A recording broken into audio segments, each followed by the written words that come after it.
Hello guys, welcome dito sa aking channel, Kapalaran 888. Welcome. Ito ay para sa lahat ng mga Aries. So, Aries, welcome dito sa aking channel. So, tingnan natin Aries kung anong messages, vibration, gabay energy para sa lahat ng mga Aries. Smoky, clearing negativity. So, same with Leo. Pwede mong panoorin Aries yung message ng Leo. So, ito pala is for general reading ng February 2025. So, clearing negativity. So, sinasabi na kinakailangan mo, Aries, na i-release, alisin yung mga negativity sa sarili mo, yung mga negative attachment mo sa mga tao, sa paligid mo. Okay.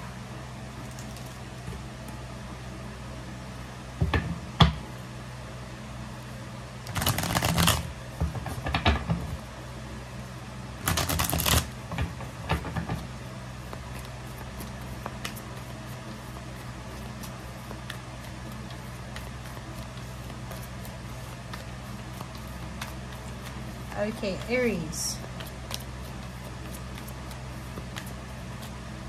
Aries, wow. So, same talaga sila. So, Aries and Leo, same energy. Sinasabi sa'yo dito, Aries, na mayroong financial and material changes na posibleng mangyari sa'yo starting this February 2025. So, ibig sabihin, mayroong mga financial stressors, losses ng mga nangyari sa iyo sa nakaraan. Okay? Pwedeng nawalan ka ng pera, nawalan ka ng trabaho, nawalan ka ng oportunidad para kumita, naging matumal yung negosyo kung may negosyo ka, pwedeng sa loob ng company, isa kang empleyado, siguro may mga politics na nangyayari, or siguro yung ipon mo, hindi na masyadong kalakihan tulad ng dati, parang gano'n. Or yung mga financial opportunities, medyo naging matumal siya. But, yun na nga, kung ano man tong pinagdadaanan mo na pwedeng nagbibigay sa'yo ng worries and fear, dito sinasabi na huwag kang mag-alala kasi magkakaroon na yan ng pagbabago. Changes. Financial and material changes.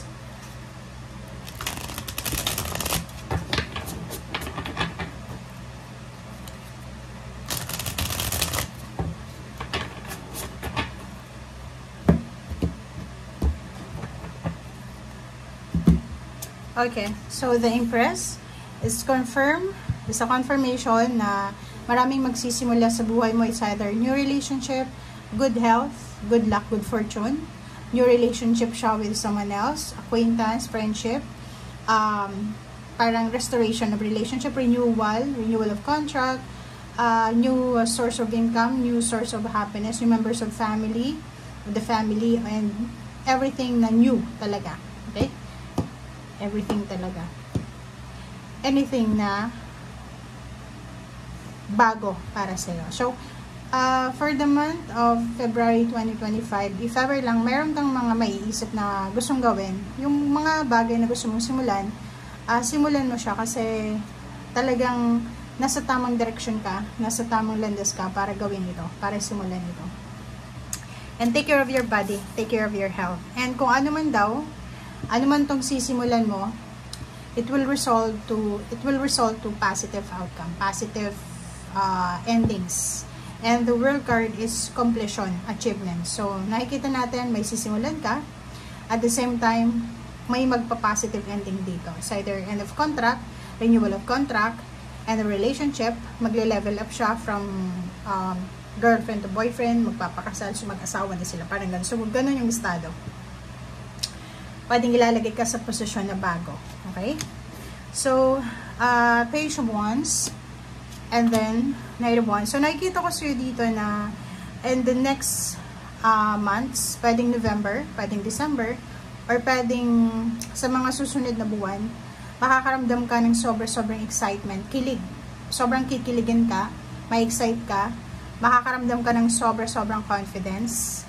Kasi, pwedeng yung minamanifest mong financial opening, financial gain, or yung talagang pinapangarap mong trabaho, international job, or pwedeng long distance job, long term contract, or yung parang company talaga na pinagpipray mo, minamanifest mo, ay parating na sa'yo. Okay, so nakikita ko sa'yo dito yung parang balanse. So nakikita ko sa'yo ang dami-daming posibleng offers sa'yo, Aries. Long distance, long term contract, work, business. So nakikita ko sa'yo dito na pwedeng medyo makukonfuse ka maybe a few months from now, especially November or December, yun ang nakikita natin. So the Fool and the Empress is manifestation talaga na may magsisimula. May kailangan kang simulan, may kailangan kang pagdesisyonan. It's either realization, reflection. So may kailangan kang isipin sa buhay mo, physical, mental, spiritual, emotional na kailangan mo nang alisin sa buhay mo or kailangan mong simulan. Okay, next is 5 of Pentacles. And then, so yun, device confirm. It's a confirmation message para sa'yo na in the coming months, in the coming years, yung mga financial problems, health problems, physical health problems, or physical financial problems ay posibleng mapagtatagumpayan mo. May way out dyan, may sagot, may answers, may resolution, may solution. 3 of Cups, it's celebration. It's either celebration of freedom, celebration of new source of income, new relationship, celebration of like financial gain, financial wealth, financial balance, or kung ano pa man. So, nakikita ko sa'yo dito, nandito yung Queen of Cups. In terms of work and then financial, magiging sobrang stable, secured, harmonious yung takbo ng buhay mo. Okay? And sinasabi sa'yo dito ng barahan na huwag kang masyadong nakafocus sa financial ngayon. Okay? Make sure na balanse. Parang sinasabi sa'yo na make sure na may oras ka para sa pamilya, para sa sarili mo, and para sa trabaho. Yung parang ganun, medyo hindi tayo masyadong nakafocus lang sa material na bagay ngayon. Okay?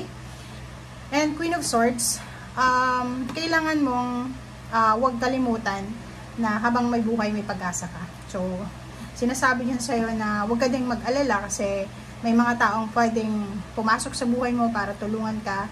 Yung financial wealth mo ay magiging balanse. So, yung papasok, lalabas ng money sa buhay mo ay magiging balanse. So, nasa iyo na lang yon if kung gusto mo siyang gawing maganda. So, in terms of relationship, if you're single, expect a new relationship incoming, offer, wedding proposal, pwedeng partnership proposal, kung businessman yan, or collaboration proposal. So, ikaw lang ang makakaalam yan.